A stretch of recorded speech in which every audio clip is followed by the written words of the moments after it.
Welcome to Open Range. I'm your host, Gary Emmett. Today we're going to pivot a little bit and talk about mental health and what's going on in the medical community and pharmaceutical companies and advertising, and how they just seems like there's an over medicalization that's going on where they're wanting to throw drugs at us, and pharmaceutical companies. I know I've just seen some things, and I've had Kim Witczak on previously on the show, and I wanted to invite her back. I've seen some things she's been talking about and what's going on in the industry and in the healthcare industry. And she's an advocate for global health and meds, and also for speaker conferences. I just wanted to kind of just inform many of you watchers of Open Range on what's going on out there. So Kim, welcome back to Open Range.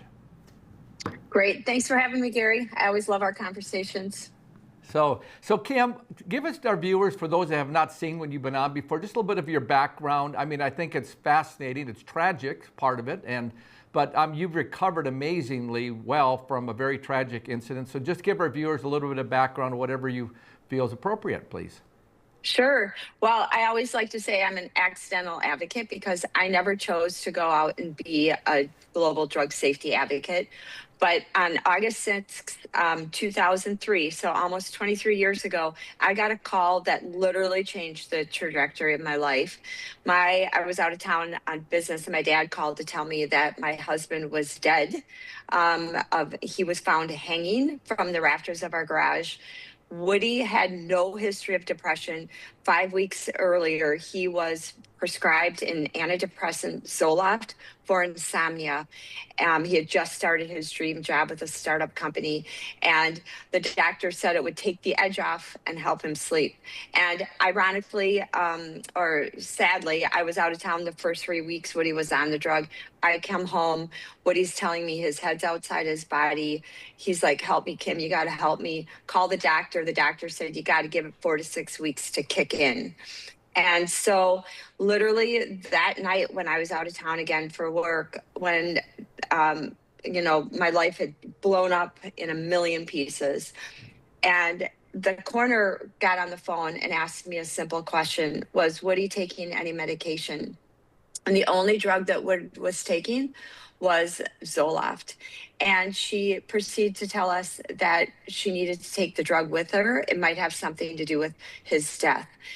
And the other thing that happened, ironically, that same day that Woody was found, the front page of our newspaper had an article that said the UK finds a link between antidepressants and suicide in teens.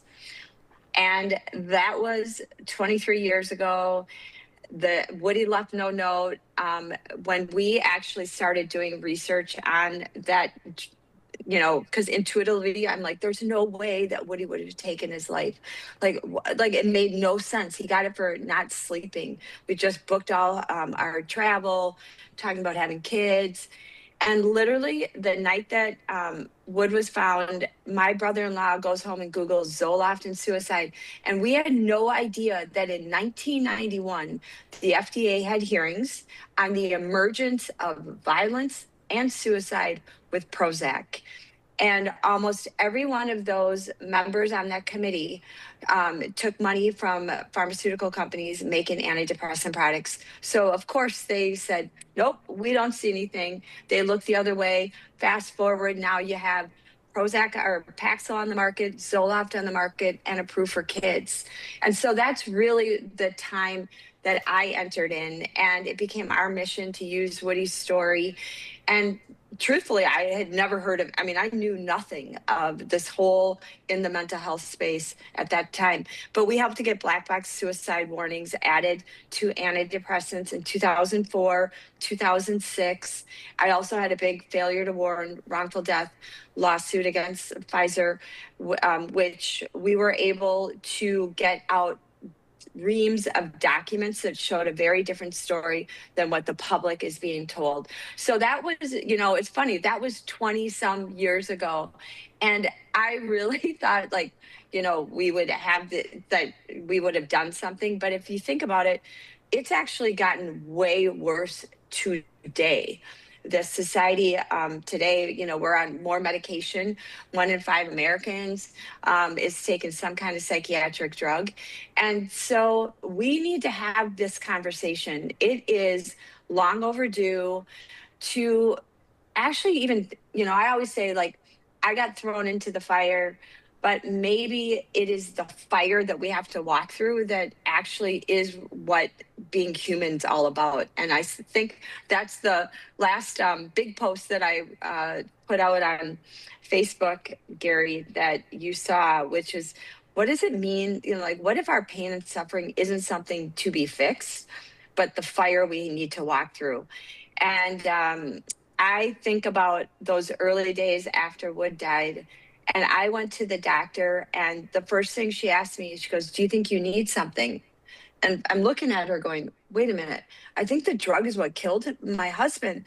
But more importantly, like, my husband died. Aren't I supposed to hurt?" And she literally said, "But you don't need to." And I remember, like, thinking, what? That made literally no sense to me. And, now here we are 20 some years later. I'm on the other side of grief. And for anybody who has gone through like that horrific pain, it is real. And so, I mean, I'm not going to minimize that, because heartache is real. But I also think we need to start having a bigger conversation about the over medicalization of being human. And so that's a little background of where I've been and who I am. And so I'm looking forward to our conversation. So Kim, I appreciate that. And what struck me in the post that I saw, I mean, you were just talking about through death. I mean, whether suicide's one thing, but just life. We're going to lose parents, spouses, children. I mean, life happens that way. You lose a job, you pack up and you move across country. I mean, there are just hundreds of things that kind of cause disruptions in our life. And those emotions that come, many of them are natural, and it's just time to heal and to get through it. And right away to throw drugs at it, I think we do ourselves a disservice so often to try to cover that pain. Not that I'm looking forward to pain and I'm talking about wanting to go there, but the reality is those are growing things that we can grow from in our life. And if you're a faith person, which I am, it's a time for me to put my faith in something bigger than myself and to say, hey, something's happening. Maybe I need to adjust course. I mean, so while we're talking about suicide or death or drugs, there's many things that are just part of our life that there's good in that. Some of those hard times, aren't they? Yeah, it's really funny that you mentioned all these other things. So, like, obviously, suicide's one thing. Grief, we all have, like, grief, we're going to all go through it. Like, and this idea that we have this illusion that life is supposed to be perfect and without suffering. Like, where does it say that life is without suffering? Being human, there will be suffering. And I'm a person of faith as well. But when I look back at the initial days and the families that I met when we were working to get these black box warnings on, we're talking things like test anxiety, moving, insomnia from a new job. Like, these are just everyday life experiences. And this idea that we've gotten into believing that a pill will take it away. It doesn't take it away. Like, it may help numb it for a little while, but ultimately the only way you're going to get through it is you have to actually sit in it and go through it to get to the other side, right? And so the idea that, there's anxiety, and anxiety is real too. And I think there are a lot of, when we quickly give a pill, we also put this, and then there's this, the advertising that's been out there, or this idea of this is all caused by a chemical imbalance. A lot of these things are situational. And then you look at the marketing and the business behind these medications, and you start seeing that a lot of this has been driven by the psychiatry, the pharmaceutical companies, even the mental health organizations that are supposedly advocating for the general public. And so, and for me, like, if that's the route you want to go, that's your decision. But I think one of the problems right now is we don't get all the information about these medications, and that short-term thing that you're going through, like, trying to figure out, like, maybe you're going through a retirement and you're on the other side. So like that, your identity and who you've been for a long time. Yeah, of course there's going to be some sadness, but there's also the gifts that come from sitting in the pain, sitting in the questions. And there's a lot of things that I would personally try before I would quickly go on a medicine, because it's still there when you get through on the other side. Like, the problem doesn't go away. Like, you can take a drug, but you still need to find a job. You still, your person has passed away. Your mom might have passed away. Like, they're still gone. And so we have to learn how to live with some of these things that are being, as I call them, just being human. I think what's interesting, Kim, is when we come back to break, I want to talk about, but when my son went off to college and we became empty nesters, I never experienced anxiety, so I would always think it was not a big deal until it hit me, and I had anxiety. It would have been quick to want to take a drug, which I worked through it, but I want to pick up on that a little bit when we come back from the break. And I want to talk about advertising. When the ads come on, they talk about all these crazy things that are side effects. So we've been talking to Kim Witczak, an advocate for global drug safety. Stay tuned, we'll be right back. That concept of deodorant and that concept of stinky man body, and really putting it into perspective of how you've come up with a product that is going to take care of that day in and day out. That's right. Absolutely. Took a lot of work, a lot of formulations, a lot of process to make sure that we're making a product that actually stands up to the rigors of what guys do on a daily basis. And, I feel very confidently to say that we've delivered on that experience. So we're in a time where we're more cognizant about the things we're putting in our body, and really more importantly, the things we're putting on our body. And aluminum has been a big part of deodorant and masking scent and all the different things for a number of years. You pulled that piece that's kind of been that, I don't want to say not healthy, but the piece that people really wanted to eliminate. You eliminated it and still come up with a really good product.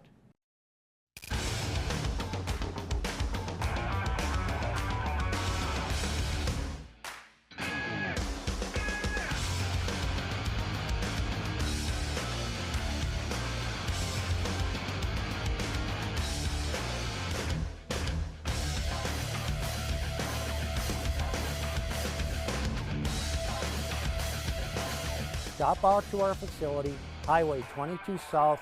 Let us build a truck for you. Find relief for what ails you at Steep Me Tea Apothecary. Teas, supplements, tinctures, and more. Formulated to fight whatever has you down. We're Bismarck Mandan's favorite place to find delicious, natural, and easy ways to alleviate symptoms brought on by anything from colds to cancer. Brew a better you at Steep Me Tea Apothecary. Steep Me products may cause side effects, including but not limited to improved mood, deeper sleep, enhanced hydration, renewed sense of smell, increased energy levels, superior balance, boosted immunity, proper digestion, restored sense of calm, and a delightful smelling home. Welcome to Arrowhead Cleaners. Newly renovated, modernized, and ready to make your cleaning needs hassle-free. From commercial and residential wash and fold laundry services to the latest in professional dry cleaning techniques, we are dedicated to your unique needs, offering alterations, fabrications, and even custom hat making. So whether you're a busy professional, a family on the go, or even a rodeo champion, Arrowhead Cleaners is here to take your things from messed up to dressed up. Now celebrating our 64th year in Arrowhead Plaza.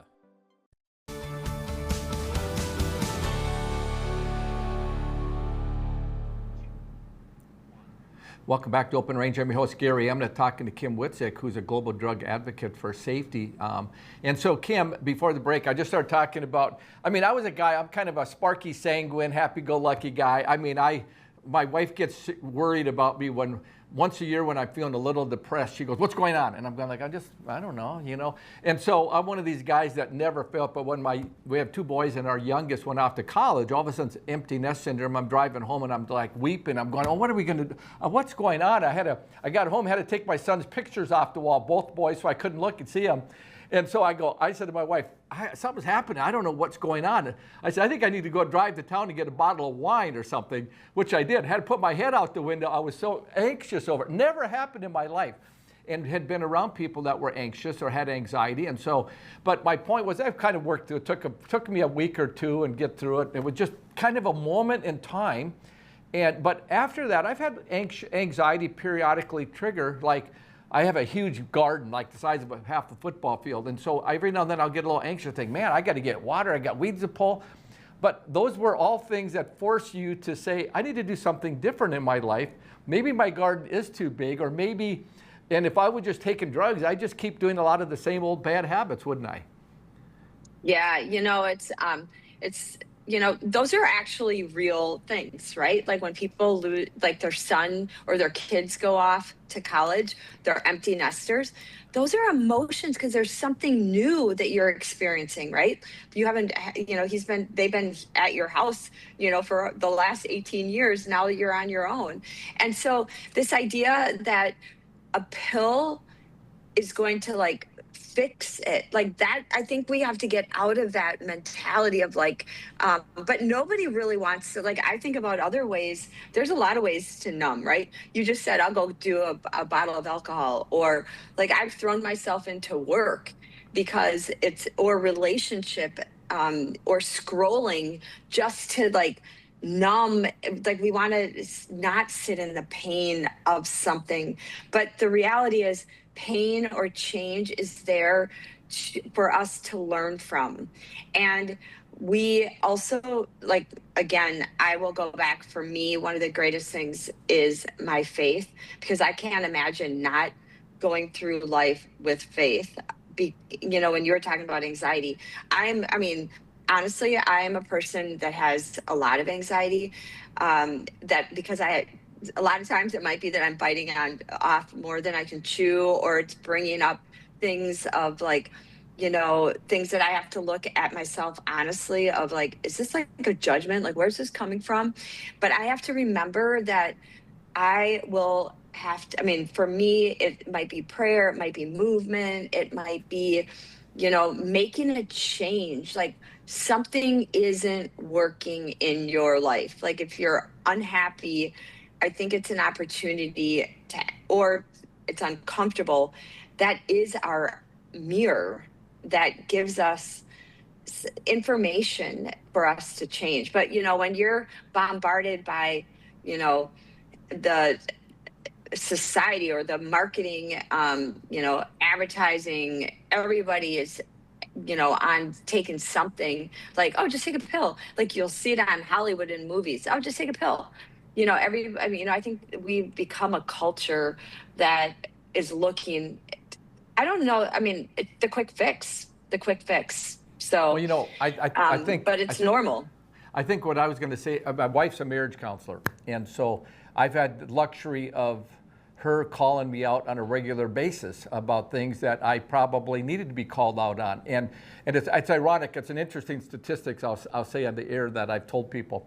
In our marriage, 45 years, we've averaged in our marriage every single week 20 hours of one-to-one conversation. In 40 years, we've done it every week. People go, you mean a month or a year? No, that's weekly. So if I'm traveling all week, I got a busy weekend. I'm going to be doing a lot of talking and listening.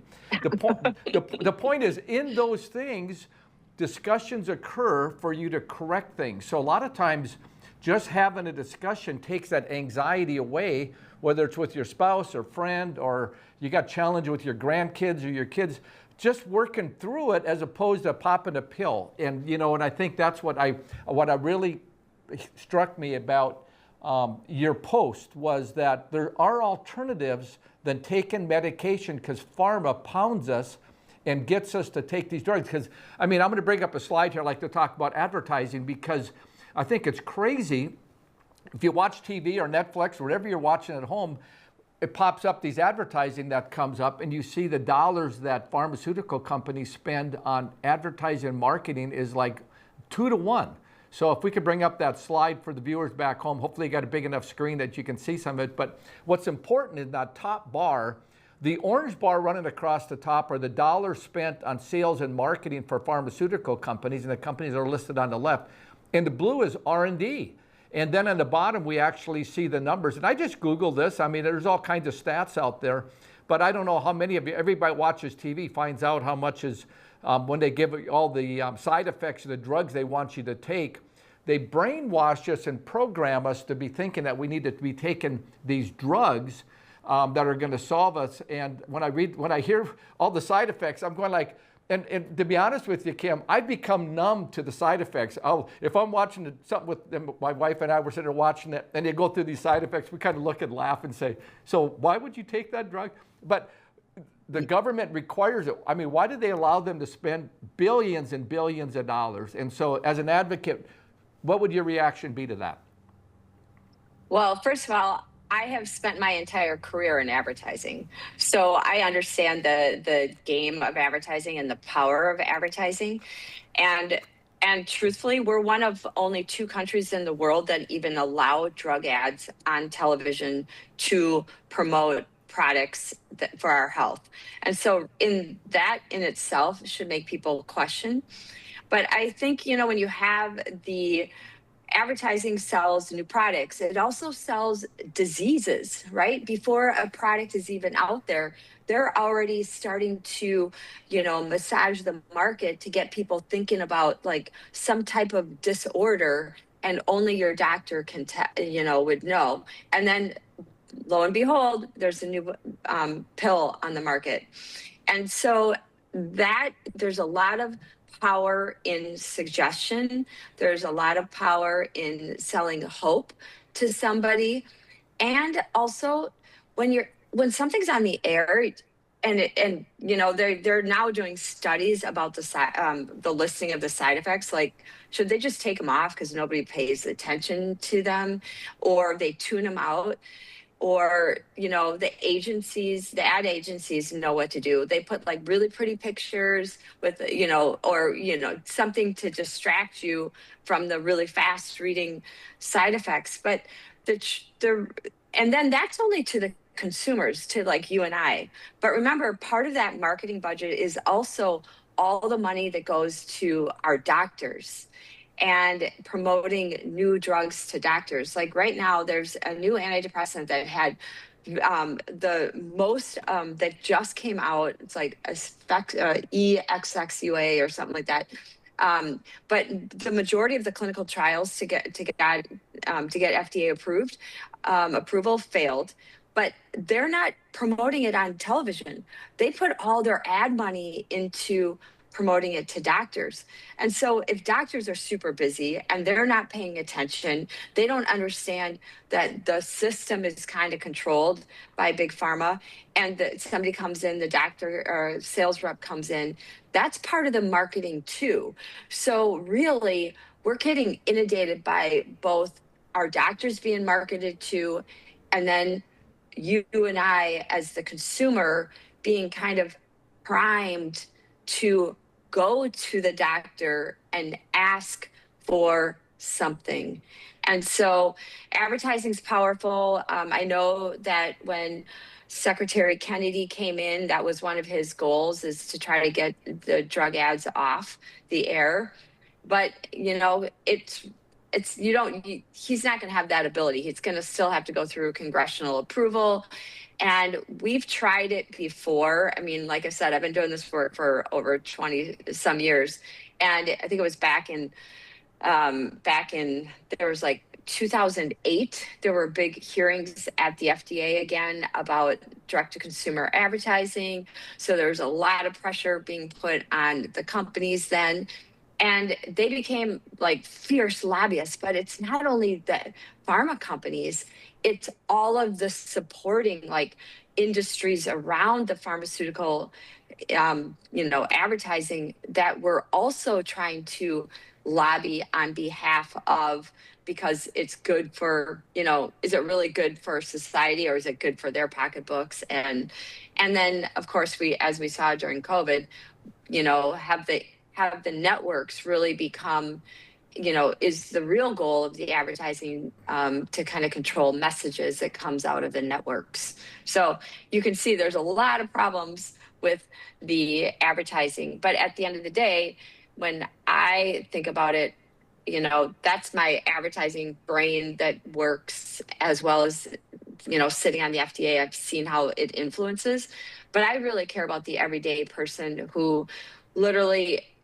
ended up like, I mean, what happened to our family, where we just blindly trusted because we've been kind of trained that safe and effective and it's FDA approved. But really, there's another whole side of the story that people really should pay attention to, especially in some of these, you know, the mental health and over medicalization of mental health issues. You know, I think of the advertising agency, the clever names they come up with, and how, I mean, just the hundreds of millions of dollars probably spent, because some of those companies are spending, you know, 7, 8, 10 billion dollars, just single companies on this. And so between lobbying Congress and the politics and the donations made to keep politicians in the mix, it's just an incestuous system, if you will. But when we come back, I want to dig in, Kim, a little bit on, I know you were recently at some conferences, some MAHA stuff, that I'd like the people to understand what's going on out there, how are things changing, what can people do to get involved. So we've been talking to Kim Witczak, Global Drug Safety Advocate. Stay tuned, we'll be right back. Base Flug Trailers of Dickinson is a family-owned dealer with expert staff that know their products front to back. We stock over 150 units of all types and can custom order a trailer with the unique features and capabilities you require for brands you can trust. Our experienced service team is the reason we're also the best place to have your trailer customized or repaired. Count on Base Flug Trailers of Dickinson to keep you hauling. Come on in and experience small-town hospitality and the personalized care that makes car buying a pleasure. We know that every journey starts with the right car. Whether it's school drop-off, weekend road trips, or your daily commute, we have the right vehicle for you and your family. With trusted brands, affordable prices, and a team that treats you like family, finding your next car has never been so easy. We pride ourselves on personal attention and quality service. The Set Motors, where our customers send their friends. Yeah, U.S. Cattlemen is a member organization that each member has a vote in anything we do with policy. We're representing the independent cattleman or the cow-calf guy or an independent feeder or whatever. We like to support the independent producer. Talking about mandatory ID, we're talking about cool, we're talking about all the legislation that's going to be coming down with the new administration. There's going to be lots of moving and shaking, so always check us out at our website, uscattleman.org. We're talking to people today about investments. Let's see if we can get somebody. Excuse me, sir, do you have a retirement account? I do. I'm invested in some annuities. Fixed income? How is that? It was better a few years ago. Each year, it buys less and less, barely keeping up. That's where gold can make a difference. Unlike fixed payouts, gold rises with inflation, so you're not stuck with a low fixed payment. So gold isn't stuck in the past like my annuity? Don't let inflation erode your retirement savings. Invest in gold. Invest with Noble Gold Investments. I'm $27,000 in credit card debt. Okay. You have to radically do something different, because if you keep doing what you've been doing, you're going to keep getting what you've been getting. Now's not the time to be doing math. The time to be doing math was when we didn't go into $200,000 of debt. If you are freaked out and you're stuck in these debt payments and you think it has to be a part of your life, it doesn't.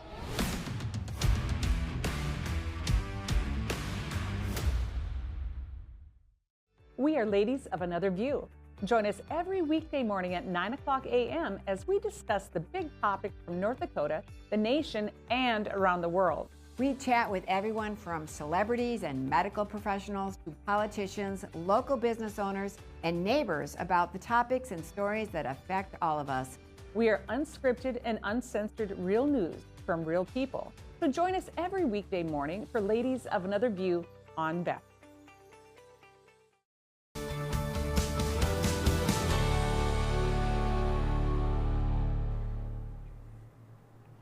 Welcome back to Open Range. I'm your host, Gary Emna, talking to Kim Witczak, who's a global drug safety advocate. So, Kim, while we're getting ready to do the show, we chatted a little bit offline about a couple conferences you've been involved with, and I just would like to, I don't know, give people some encouragement that there's something happening out there to make some changes out there in this industry. And I know as a speaker and traveling, you see a lot of things. Share with our viewers on Open Range a little bit of what's happening out there. Sure. Well, I think one of the most exciting ththings for me, and it's not political, although it's being positioned as, is on last, I think it was in May 4th, MAHA Institute held a day-long summit on over medicalization and mental health in America. And it was an amazing day of bringing together, people who've had lived experiences. Because one of the problems we have right now is there's a lot of people who are on these medications, and whether they've been on them from the time they were young, and they can't get off of these medications. So that's one of the topics that was discussed at the MAHA Institute, as well as the need for informed consent. And so that day was, it opened up, and I actually was lucky enough to moderate the lived experience panel of 4 different individuals that had been, now almost 30, had been medicated since they were 7 years old. And 7, and one was like 9, and now they're approaching 30, and they can't get off these medications. And so, like we've been saying for a long time with the suicide, that information wasn't forthcoming, and eventually did get black box warnings put on, so at least people can be aware. But people aren't being told how to get off these medications. And for a lot of people, they are not able to get off. So that was one of the things that was really talked about throughout the day of not only, over medicalizing, mental health conditions and all the ADHDs, et cetera, in the schools, but really going even further than that, which is we need to have guidelines. If you're going to be putting people on, there's an easy ramp. We just talked about advertising, the business model, the system's going to put you on. It's really easy to get put on these meds, but how do you come off? And even when, so that was one of the things. And at the end of that day, Secretary Kennedy said, we're going to put a focus on it. And we're going to really come at it from the country level, at the HHS level, of putting together guidelines and putting together working groups to look at this issue. So that was really promising. And then also the need for, I've been hearing this for as long as I've been doing this work, informed consent. And so at the same time, out in DC, I know there's been some legislation that has been introduced around the veterans, because the veteran community has been completely over medicalized without being informed of the risks. And so there is some legislation of the need for written informed consent for these medications. So both of those things are happening out there in DC. On the national scale, I think there's a lot of people that the lived experience community, those who have been trying to come off these medications, or family members, et cetera, they've been really behind driving and pushing for these conversations. And remember, back when I got involved, it was a lot of time, the families pushing too, but it's the narrative then from the other side, which is the same that we're hearing today, which is that you're going to scare patients from their life-saving treatments. And, and so it's funny to watch politics play in it, but I am encouraging, because the last time we've had a federal national conversation really has been at the suicide. There's been nothing, talked about. And so it's really nice to hear that we're talking about this concept of over medicalization, but also the need for helping create guidelines to help people get off these medications.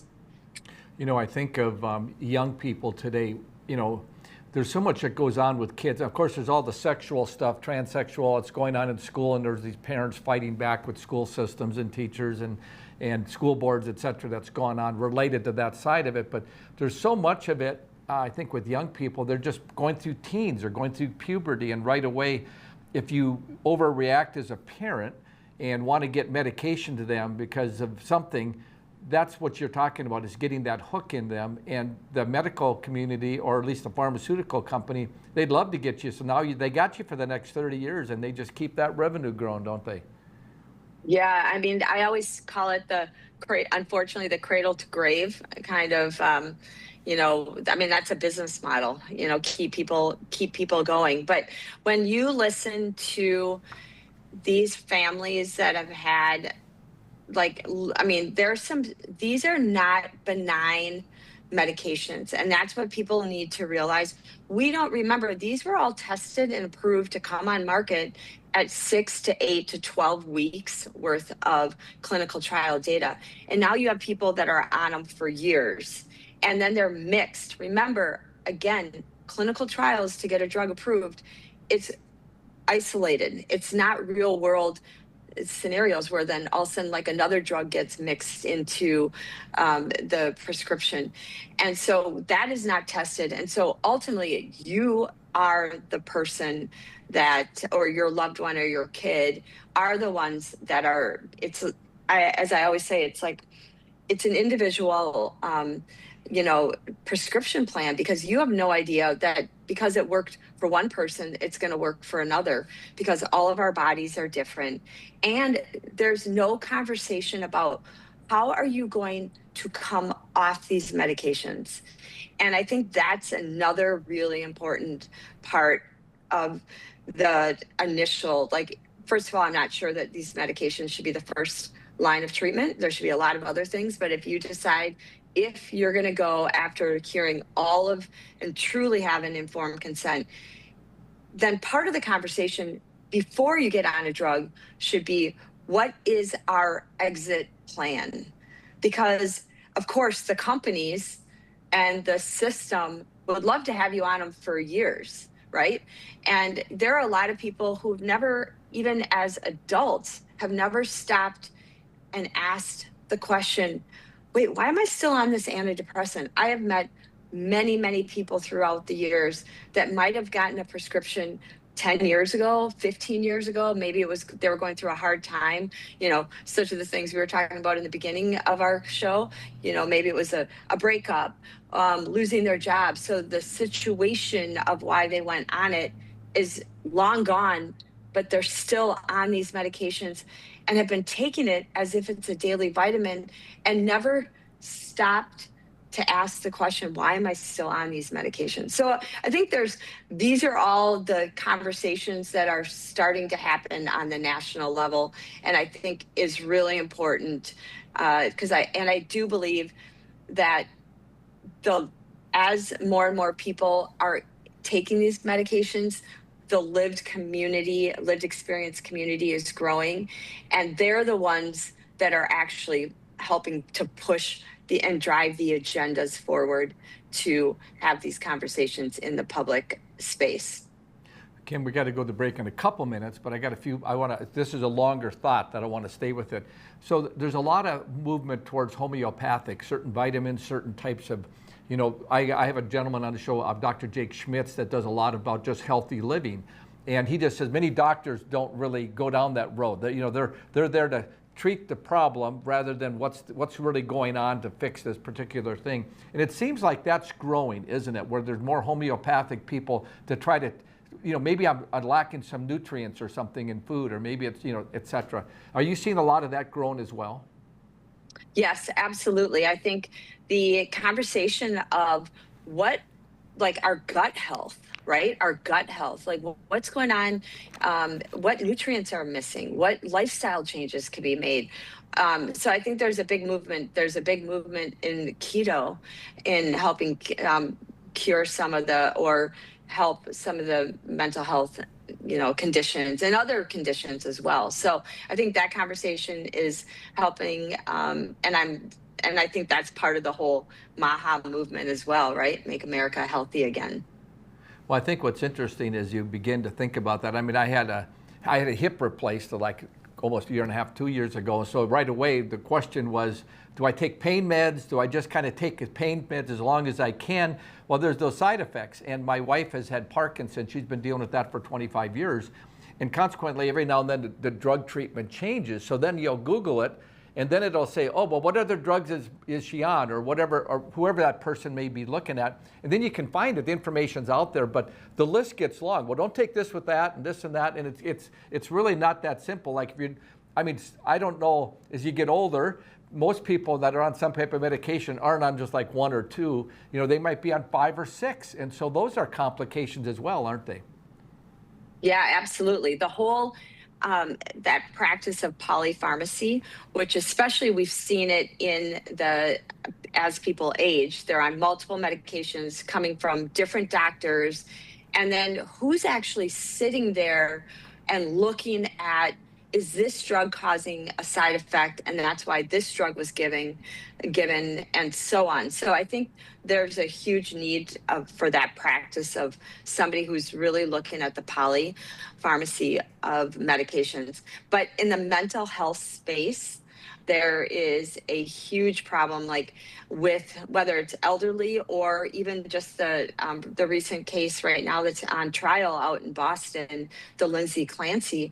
There were a total of 12, 13 medications given over a short period of time. Like none of that's ever been tested. So you and I, like the patient, is the guinea pig for a lot of this. So I think these are things that we really need to stop, pause, ask questions, and really find someone who is willing to sit and dig deep, because it's really easy to go grab a pill, but some of these conversations are a little bit more complex and need to have someone that will sit there and look at what medications you're on. You know, Kim, we're going to go to the break. We come back. I want to dig in a little bit about online tools and even AI and the implications of some of that stuff with some of these treatments. So we've been talking to Kim Witczak, Global Drug Safety Advocate. Stay tuned. We'll be right back. That concept of deodorant and the concept of stinky man body, and really putting it into perspective of how you've come up with a product that is going to take care of that day in and day out. That's right. Absolutely. Took a lot of work, a lot of formulations, a lot of process to make sure that we're making a product that actually stands up to the rigors of what guys do on a daily basis. And, you know, I feel very confidently to say that we've delivered on that experience. So we're in a time where we're more cognizant about the things we're putting in our body, and really more importantly, the things we're putting on our body. And aluminum has been a big part of deodorant and masking scent and all the different things for a number of years. You pulled that piece that's kind of been that, I don't want to say not healthy, but the piece that people really wanted to eliminate. You eliminated it and still come up with a really good product. Welcome to Arrowhead Cleaners. Newly renovated, modernized, and ready to make your cleaning needs hassle-free. From commercial and residential wash and fold laundry services to the latest in professional dry cleaning techniques, we are dedicated to your unique needs, offering alterations, fabrications, and even custom hat making. So whether you're a busy professional, a family on the go, or even a rodeo champion, Arrowhead Cleaners is here to take your things from messed up to dressed up. Now celebrating our 64th year in Arrowhead Plaza. Are you dealing with arthritis, nerve and back pain, dry skin, or superficial wounds, but found no relief? Give Stewart's Natural Health a try. For over 4 decades, Stewart's Natural Health has been helping people and animals with herbal and natural oil lotions, ointments, and creams with a mission to help you relieve pain and feel your best using the power of nature. Discover the safe, drug-free solution to your pain, guaranteed or your money back. Visit stewartsnatural.health today. Ashley, North Dakota is where life moves a little slower, but never gets dull. From hunting, camping, and fishing to safe streets where kids can be kids, this is the best of small town living. And Ashley offers everything you need, from healthcare to hardware to countless ways to stay active. Here, we've invested in our future with major upgrades to roads, parks, and education. Whether you're here for the day or here for life, you'll find Ashley's where you ought to be. There's never been a better time to rediscover the style, reliability, and all-season, all-terrain fun of the all-new Nissan lineup at the new and improved Ryan Nissan. Whether it's the sleek and stylish Murano, the adventure-ready Pathfinder, or the reimagined, ready-for-anything 2026 Rogue, the all-new Ryan Nissan has the vehicle of your dreams at a price perfect for any budget. It's time to rediscover your passion for the road. It's time to rediscover the all-new Ryan Nissan, engineered to endure.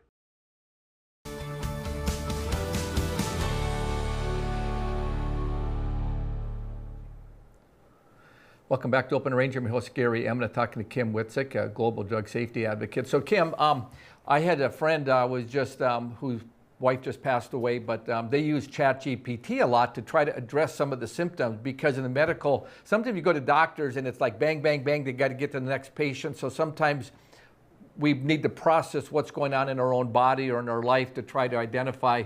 And when we actually communicate, when the doctor says what's wrong, you sometimes have to have some thoughts. Well, that's good and bad, because sometimes she was telling me all the things that it was suggesting that she had wrong with her, and it seemed like she was getting more informed. I was a little worried about, you were talking about informed consent. Well, who's consenting and who's where's the information coming from? So let's talk about that a little bit and what are available to people right now. And is AI a good thing or a bad thing related to this? Well, I think there's, AI is one of those things that for me, I like AI for, there's good and bad with it. It's a tool. And I don't think it's the all or nothing. You can look and get information really quick at your fingertip, but you also, knowing that, it's where's the information coming from? So it still begs another question of like, what are the resources? It's only as good as the information that it's pulling from, right? And, it could help you like figure out, these are kind of the symptoms, like what could it be?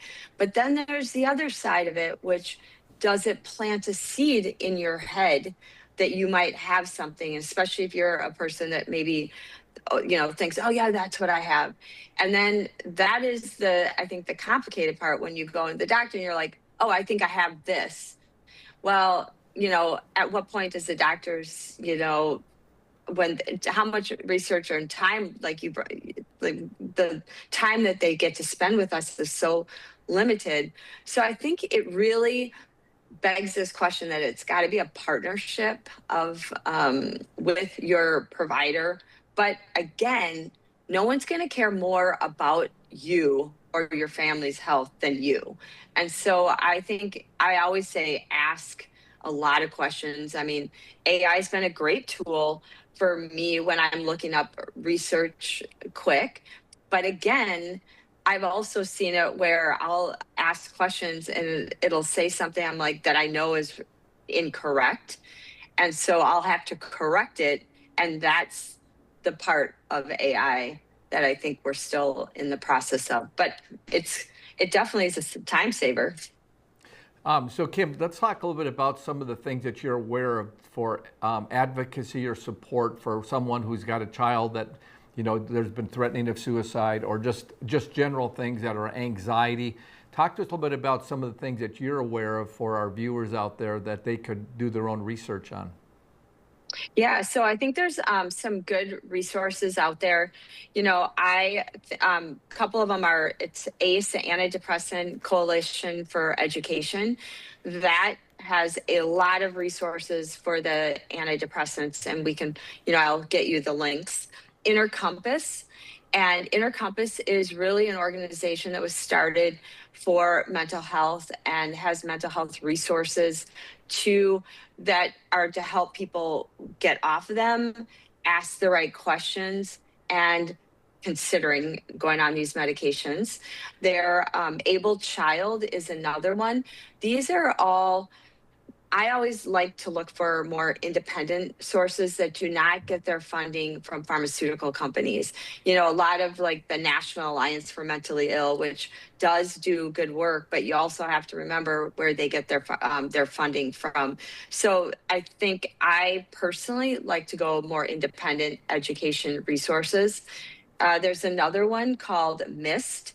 It's Medication-Induced Suicide in Memory of Stuart Dolan. It was started by a woman who lost her husband.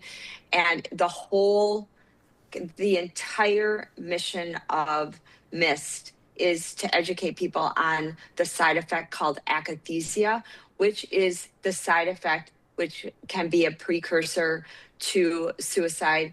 and it's on many different medications. It's not just on the antidepressants. And they have free courses for people to understand not only what it like for providers, but also for individual family members that from the general public, so they're aware if they are seeing some of these signs that they may go and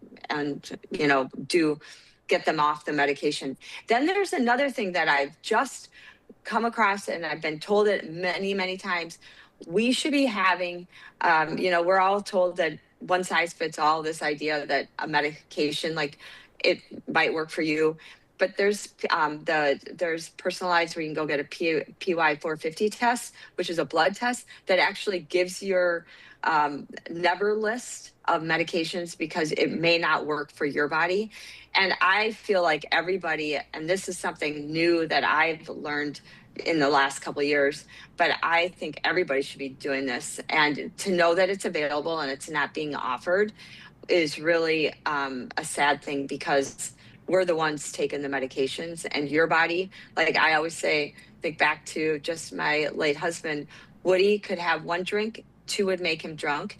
I could have, well, I think I could have like multiple, but our bodies were completely different. And so I think we have to remember medications are taken or tested on the general public, but they're taken on the individual level. You and I. Kim, what was that test that you said we should all take that says, puts the list together just for the viewers that kind of listened and said, what did she say? Could you repeat that again? Yeah, it's PY450.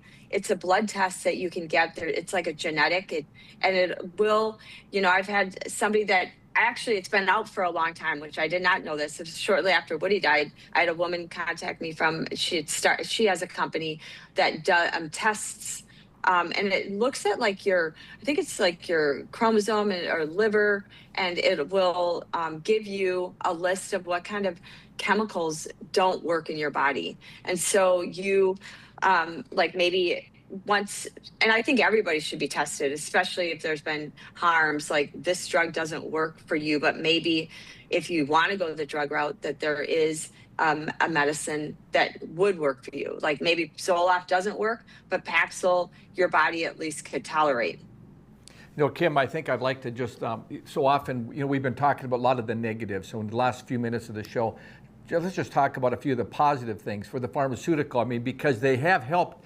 They are necessary, aren't they? Some drugs and some, it's helped a lot of people, antidepressants. So we don't want to, and I'm not advocating, and I know you're not, hey, you shouldn't be taking any of this stuff. It's just a function of asking questions and just being more informed in it, isn't it? Yeah, you know what? I always say I'm not anti-medicine, because medicines have saved my life, and they've saved countless of people's lives. I think the issue is that we need to be, it's about information, it's about transparency, it's about asking better questions, and not blindly trusting the system, which is how a lot of people have gotten into that have experienced harms or injuries from the products, is that there was a blind trust that, oh, well, the doctor told me to take it. And so that is what my message is. At the end of the day, I think it's, as I always say, no one's going to care more about you or your health than you. And it's why we need to do our own research, education, ask questions. There's a lot, like right now, another beautiful thing of having social media, we always hear the negative, but part of the good part of the social media is these communities that have come together and are there to help people as well and serve as a resource, because they've been on, have had their own experience with the medication. I think what the message, I appreciate what you've said, is just get your head in the game and get, and you need an advocate, don't you? Like with my wife's Parkinson, I'm her best advocate for her, and so it's important for us to, as someone who's dealing with anything with your kids, parents, house, spouse, whatever, that you're engaged in the process, and talk to your doctor, because most doctors are terrific, and they just don't throw drugs at you, but you gotta get your head in the game, don't you? I think it's absolutely. I always say, don't be afraid to bring your phone in and record your conversation with your doctor so that you remember, or if you don't have an advocate. But you should always remember that, again, no one's going to care more about you and your loved one than you. And so you have to get the head in the game. I wish if I could take back what, thinking back to, especially when I look back at Wood and I, we were young, and I'm thinking, they're not my kids. I didn't have kids. So I'm thinking, oh, you're responsible. I wish I would have been more engaged, like really like drilled in to the questions or the experience, but we didn't know what we didn't know. And now I do know. And so it is one of the biggest messages. Have an advocate. Make sure that you're not there alone. And I do think there's a lot of really great doctors out there. In fact, Woody's doctor is a really good doctor that Woody trusted.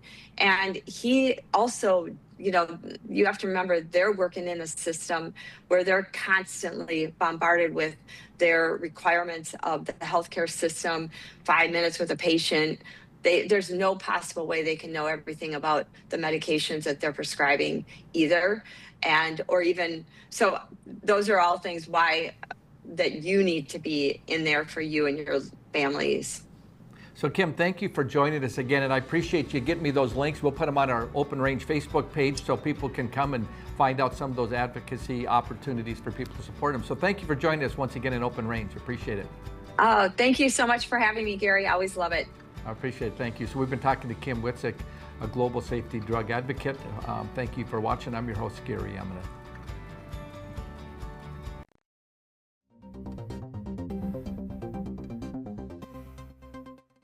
Hey y'all, it's Trent on the loose. I want to tell you, Lady Blue and I, we got a lot of miles together, but you know what?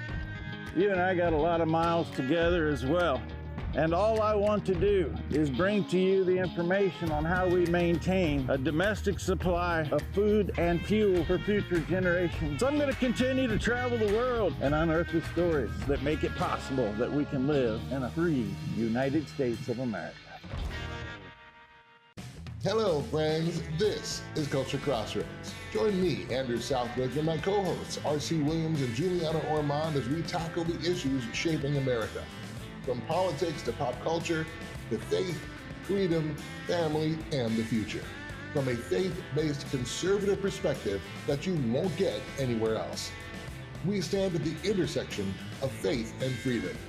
This is Culture Crossroads. Culture Crossroads, Sundays at 5 p.m. Central on BET TV. Come on in and experience small-town hospitality and the personalized care that makes car buying a pleasure. We know that every journey starts with the right car. Whether it's school drop-off, weekend road trips, or your daily commute, we have the right vehicle for you and your family. With trusted brands, affordable prices, and a team that treats you like family, finding your next car has never been so easy. We pride ourselves on personal attention and quality service. The Set Motors, where our customers send their friends. $27,000 in credit card debt. You have to radically do something different, because if you keep doing what you've been doing, you're going to keep getting what you've been getting. Hey y'all, it's Trent on the loose. Join me on the trip and unearth the stories on how we maintain a domestic supply of food and fuel for future generations of American citizens like our forefathers did. Welcome to Arrowhead Cleaners. Newly renovated, modernized, and ready to make your cleaning needs hassle-free. From commercial and residential wash and fold laundry services to the latest in professional dry cleaning techniques, we are dedicated to your unique needs, offering alterations, fabrications, and even custom hat making. So whether you're a busy professional, a family on the go, or even a rodeo champion, Arrowhead Cleaners is here to take your things from messed up to dressed up. Now celebrating our 64th year in Arrowhead Plaza.